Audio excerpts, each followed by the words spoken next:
ನಿಜಕ್ಕೂ ವಿಷಾದನೀಯ. ಚಿಕ್ಕಬಳ್ಳಾಪುರದ ಚರಿತ್ರೆ ಪುಟಗಳಲ್ಲಿ ಒಂದು ಕಪ್ಪು ಅಕ್ಷರಗಳಲ್ಲಿ ಬರೆಯುವಂತಹ ಒಂದು ವಿದ್ಯಮಾನ ನಿನ್ನೆ ಆಗಿದ್ದು ನಿಜಕ್ಕೂ ಬೇಜಾರ್ ತರುವಂತಹ ಕೆಲಸ. ಇದು ತಪ್ಪು. ಏನೇ ಆಗಿರೋದು ಮೊದಲನೇದಾಗಿ ನಾನೇನ್ ಹೇಳ್ತೀನಿ, ನಮ್ಮ ಒಂದು ಸಮುದಾಯದ ಹುಡುಗರು ಏನೇ ನೋವಾಗಿದ್ರು ಸಹ ಆ ವೇದಿಕೆಯಲ್ಲಿ ಯಾರನ್ನೇ ಆಗ್ಲಿ, ಅದು ಶಾಸಕರಾಗಿರ್ಬೋದು ಇನ್ನೊಬ್ರಾಗಿರ್ಬೋದು, ಆ ವೇದಿಕೆಯಲ್ಲಿ ಒಂದು ಪ್ರಶ್ನೆ ಮಾಡೋದು ಇನ್ನೊಂದು ಸಾಂಕೇತಿಕವಾಗಿ ಒಂಥರ ಅಲ್ಲೇ ಏನೋ ತೀರ್ಮಾನ ಆಗ್ಬೇಕು ಅಂತ ಹೊರಟಿದ್ದು ಅದೊಂದು ನನಗೆ ಇಷ್ಟ ಆಗ್ಲಿಲ್ಲ. ಅದನ್ನ ಯಾರು ಯಾವ ರೀತಿ ಬೇಕಾದ್ರೂ ತಗೊಂಬೋದು. ಯಾಕಂತಂದ್ರೆ ನಾಡಪ್ರಭು ಕೆಂಪೇಗೌಡರಿಗೆ ಗೌರವ ಅರ್ಪಿಸ್ತಾ ಇರುವಂತಹ ದಿನ ಯಾವತ್ತೂ ಇಲ್ಲದಿರೋ ರೀತಿನಲ್ಲಿ ವಿಜೃಂಭಣೆಯಿಂದ ಎಲ್ಲ ಪಕ್ಷಗಳ ಎಲ್ಲ ಜನಗಳು, ಹೆಣ್ಮಕ್ಳು, ಚಿಕ್ಕವರು, ಹಿರಿಯರು ಎಲ್ಲರೂ ಬಂದು ಎಲ್ಲ ಭೇದಗಳನ್ನ ಮರೆತು ಅಂತಹ ಒಂದು ಕಾರ್ಯಕ್ರಮ ನಡೀತಾ ಇತ್ತು. ನಿಮ್ಗೂ ಗೊತ್ತಿದೆ, ರಾಜಕೀಯದಲ್ಲಿ ನಮ್ಗೂ ಎಷ್ಟೋ ಜನರ ಬಗ್ಗೆ ಗೊತ್ತಿಲ್ಲ, ನಂಗೆ ನೆನ್ನೆ ಆಹ್ವಾನನೇ ಇಲ್ಲ.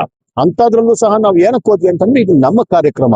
ಇಲ್ಲಿ ಸ್ವಇಚ್ಛೆ ಆಗ್ಲಿ ನಮ್ಮ ಒಂದು ಈಗೋಗಳನ್ನಾಗ್ಲಿ ಬಿಟ್ಟು ನಾಡಪ್ರಭು ಕೆಂಪೇಗೌಡರ ಮುಂದೆ ನಾವ್ ಎಷ್ಟು ಮಾತ್ರ ಅದನ್ನ ನಾವು ಅರ್ಥ ಮಾಡ್ಕೊಂಡು ಅವ್ರಿಗೊಂದು ಗೌರವ ಸೂಚಿಸುವಂತ ಕಾರ್ಯಕ್ರಮದಲ್ಲಿ ಮೊದಲನೇದಾಗಿ ಅಭಾಸ ಮಾಡಿದ್ದೇ ತಪ್ಪು.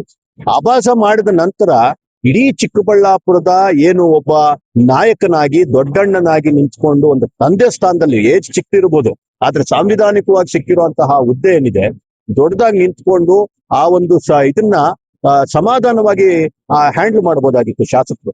ಆದ್ರೆ ಅವ್ರು ನಡ್ಕೊಂಡಿದ್ದಂತಹ ರೀತಿ ನಿಜಕ್ಕೂ ನಾನು ಇವತ್ತು ಹೇಳ್ತೀನಿ, ಶಾಸಕರು ಕೆಟ್ಟವರಲ್ಲ. ಆವಾಗ್ಲೂ ಬೇರೆ ಮೀಡಿಯಾ ಜೊತೆ ಹೇಳ್ತಿದ್ದೆ, ಈಸ್ ಅನ್ ಇಮ್ಮೆಚೂರ್ಡ್ MLA. ಅವರು ನಿಜಕ್ಕೂ MLA ಆ ಒಂದು ಸ್ಥಾನಕ್ಕೆ ಏನ್ ಗೌರವ ಕೊಡ್ಬೇಕು, ಆ ಡೆಕೋರಮ್ ಏನು, ಅದೇನು ಅವ್ರಿಗೆ ಗೊತ್ತಿಲ್ಲ. ಅವರು ನಾನು ಅನ್ನೋದು ಜಾಸ್ತಿ ಬಂದ್ಬಿಟ್ಟಿದೆ. ನೋಡಿ ಪ್ರದೀಪ್ ಈಶ್ವರ್ ಅವರೇ, ಜನ ನಿಮಗೆ ಬೈಯೋದಾಗ್ಲಿ ಜನ ನಿಮ್ಮನ್ನ ಹೊಗಳೋದಾಗ್ಲಿ ಎರಡೂ ಸಹ ನೀವು ಶಾಸಕರು ಅನ್ನೋ ಒಂದೇ ಕಾರಣಕ್ಕೆ. ನೀವು ಶಾಸಕರು ಅಲ್ಲದೆ ಇದ್ರೆ ನಿಮ್ಮನ್ನ ಯಾರು ಕೇರ್ ಕೂಡ ಮಾಡ್ತಾ ಇರ್ಲಿಲ್ಲ. ಆದ್ರೆ ನೀವು ಪ್ರದೀಪ್ ಈಶ್ವರ್ನೇ ಏನೋ ಬೈತಾ ಇದ್ದೀರಾ ಅಂತ ಅನ್ಕೊಂಡಿದ್ದೀರಾ. ಶಾಸಕ ಸ್ಥಾನಕ್ಕೆ ಚ್ಯುತಿ ತರ್ತಾ ಇದ್ದೀರಾ. ಶಾಸಕ ಸ್ಥಾನಕ್ಕೆ ಗೌರವ ತರುವಂತ ಕೆಲಸ ಮಾಡಿ ಚಿಕ್ಕಬಳ್ಳಾಪುರದ ಜನ ನಿಮ್ಗೆ ಜಾತ್ಯತೀತವಾಗಿ ನಿಮ್ಮನ್ನ ಗೆಲ್ಸಿದ್ರು. ಇವಾಗ ಪ್ರತಿ ಬಾರಿ ತಾವೇನಂತಂದ್ರೆ ಇದು ಕ್ಯಾಸ್ಟ್ ಕಾರ್ಡ್ ಪ್ಲೇ ಮಾಡಕ್ ಹೋಗ್ತಿದ್ದೀರಾ, OBC ಅಂತ ಹೇಳ್ತೀರಾ. OBC ನೋಡಿ, ಪ್ರತಿಯೊಂದು OBC ಅಂದ್ರೆ ನೀವೇನು ಅಸ್ಪೃಶ್ಯರಲ್ಲ. ನೀವು ಇವತ್ತು ದಲಿತ ಮಕ್ಕಳಿಗೆ ನಾವು ಇದು ಕೊಟ್ವಿ, ಅವ್ರನ್ನ ಅಸ್ಪೃಶ್ಯ ರೀತಿ ನೋಡ್ತಾರೆ. ಇವತ್ತು ದೇವಸ್ಥಾನಗಳು ಒಳಗಡೆ ಬಿಟ್ಟಿಲ್ಲ, ನಿಮ್ಮನ್ನೇನ್ ಆತರ ನಡ್ಸ್ಕೊಂತಾ ಇಲ್ಲ. ಬಲಿಜಿಗ ಕಮ್ಯುನಿಟಿ ಆಗಿರ್ಬೋದು, ಒಕ್ಕಲಿಗ ಕಮ್ಯುನಿಟಿ ಆಗಿರ್ಬೋದು, ಈಕ್ವಲಿ ರೆಸ್ಪೆಕ್ಟೆಡ್ ಏನು ಇವತ್ತು ಇದ್ರಲ್ಲಿ ಸೊಸೈಟಿಯಲ್ಲಿ. ನಿಮ್ಗೆ ಎಲ್ಲೂ ಈ ಮನೆ ಒಳಗಡೆ ಬರಬೇಡಿ, ಇನ್ನೊಂದು ಬರಬೇಡಿ ಯಾರು ಹೇಳಿದಾರೆ ನಿಮ್ಗೆ? ಯಾರು ನಿಮ್ಮನ್ನ OBC ಅಂತ ಹೇಳಿ ಹೊರಗಡೆ ಕೂರ್ಸಿದ್ದಾರೆ? ಯಾಕೆ ನೀವು ಬೇರೆ ಜಾತಿ ತಂದು ಒಡೆಯುವಂತ ಕೆಲಸ ಯಾಕೆ ಮಾಡ್ತೀರಾ? ನಿನ್ನೆ ಅಚಾತುರ್ಯ ಆಗಿದೆ. ನಾವೇನ್ ಹೇಳ್ತಾ ಇದೀವಿ, ಹುಡುಗರದು ತಪ್ಪಿದೆ ಅದ್ರಲ್ಲಿ ಅಂತ ಹೇಳ್ತಾ ಇದೀವಿ. ಆದ್ರೆ ನೀವು ನಡ್ಕೊಂಡಿದ್ ರೀತಿ ಸರಿನಾ? ಏನ್ ಮಾತಕ್ ಮುಂಚೆ ನೀವು ತೋಳ್ ತಟ್ಟೋದು? ಏನ್ ನೀವೇನು ಫೈಟಿಂಗ್ ಮಾಡಕ್ ಬಂದಿದ್ದೀರಾ?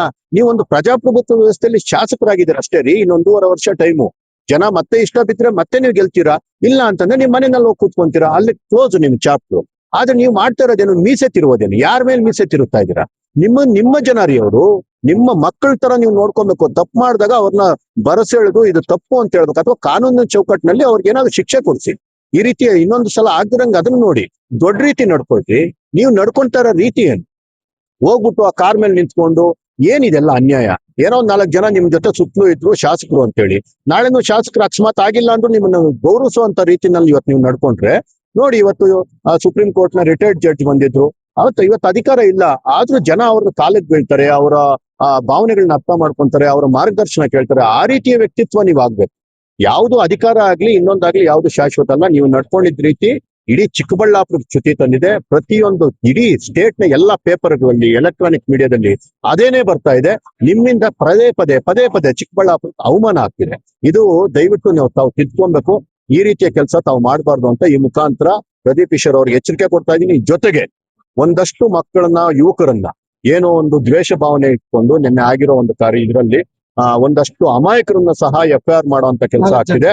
ಇದ್ರ ವಿರುದ್ಧ ನಾವು ಕೆಲಸ ಮಾಡ್ತೀವಿ. ಯಾರು ತಪ್ಪು ಮಾಡಿದಾರೆ ಅವ್ರಿಗೆ FIR ಆಗ್ಲಿ, ಅವ್ರಿಗೇನು ಕಾನೂನಿನ ಅಡಿನಲ್ಲಿ ಏನಾಗ್ಬೇಕು ಕ್ರಮ ತಗೊಳ್ಳಿ.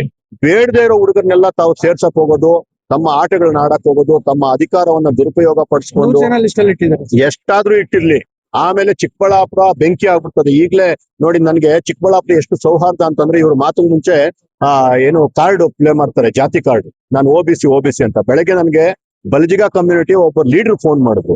ಅವ್ರೇನ್ ಹೇಳಿದ್ರು, ಒಕ್ಕಲಿಗ ಕಮ್ಯುನಿಟಿಯಲ್ಲಿ ಯಾರು ಇವತ್ತು ಹೋಗಿದ್ದಾರೆ ಜೈಲ್ಗೆ, ಅವರಿಗೆ ಬೇಲ್ ನಾವು ಕೊಡ್ತೀವಿ ಬಲ್ಜಿಗರು ಅಂತ ಹೇಳ್ಬೋದು. ಅದು ನನ್ನ ಚಿಕ್ಕಬಳ್ಳಾಪುರದ ಪ್ರಬುದ್ಧತೆ, ಅದು ನನ್ನ ಚಿಕ್ಕಬಳ್ಳಾಪುರದ ಬದ್ಧತೆ. ಅಂತಹ ಚಿಕ್ಕಬಳ್ಳಾಪುರವನ್ನ ನೀವು ಒಡೆಯಕ್ ಸಾಧ್ಯ ಇಲ್ಲ. ಯಾಕಂದ್ರೆ ನೀವೆಲ್ಲ ನಿಮ್ಮ ಮಾತುಗಳು ಸುಳ್ಳು ಅನ್ನೋದನ್ನ ಎಲ್ಲ ಜನ ಕೂಡ ಅರ್ಥ ಮಾಡ್ಕೊಂತಿದ್ದಾರೆ. ಸಾಮಾನ್ಯ ಜನ ನಿಮ್ಮ ಕಾರ್ಡ್ ಇಲ್ಲಿ ನಡೆಯೋದಿಲ್ಲ. ನಿಮ್ ಕೈಯಲ್ಲಿ ಏನಾದ್ರು ಆಗುತ್ತಾ, ಅಭಿವೃದ್ಧಿ ಮಾಡಿ, ಜನಗಳನ್ನ ಹತ್ರ ತಗೊಳ್ಳಿ, ಅವ್ರ ಜೊತೆ ಸಂಪರ್ಕ ಜಾಸ್ತಿ ಮಾಡಿ, ಕೆಲಸ ಜಾಸ್ತಿ ಮಾಡಿ. ಎಲೆಕ್ಷನ್ ಅಂತ ಹೋದಾಗ 100% ಯಾರಿರ್ತಾರೋ ಯಾರಿರೋ ನಾನಂತೂ ಕಣದಲ್ಲಿ ಇರ್ತೀನಿ, ನಿಮ್ ಜೊತೆ ಗುದ್ದಾಡ್ತೀನಿ. ಗೆಲ್ಲೋದು ಸೋಲೋದು ಯಾರಾದ್ರೂ ಆಗ್ಲಿ, ಆದ್ರೆ ಪ್ರಜಾಪ್ರಭುತ್ವ ವ್ಯವಸ್ಥೆಯಲ್ಲಿ ಅರ್ಥ ಮಾಡ್ಕೊಬೇಕು. ಇದ್ರ ನಿಟ್ಟಿನಲ್ಲೇ ನಡಿಬೇಕು. ಬಿಟ್ರೆ ನಿಮ್ಗೆ ಇಷ್ಟ ಬಂದಂಗೆಲ್ಲ ನಡೆಯಕ್ಕೆ, ನೀವು ತೋಳ್ ತಟ್ಟಕ್ಕೆ, ನೀವು ಇದು ಮಾಡೋದಕ್ಕೆ ಇದು ಯಾರಪ್ಪನ ಜಾಗೀರ್ದಾರ್ ಅಲ್ಲ ಅಂತ ಮತ್ತೆ ಪ್ರದೀಪ್ ಕಿಶೋರ್ ಅವ್ರಿಗೆ ಹೇಳಕ್ಕೆ ಇಷ್ಟಪಡ್ತೀನಿ.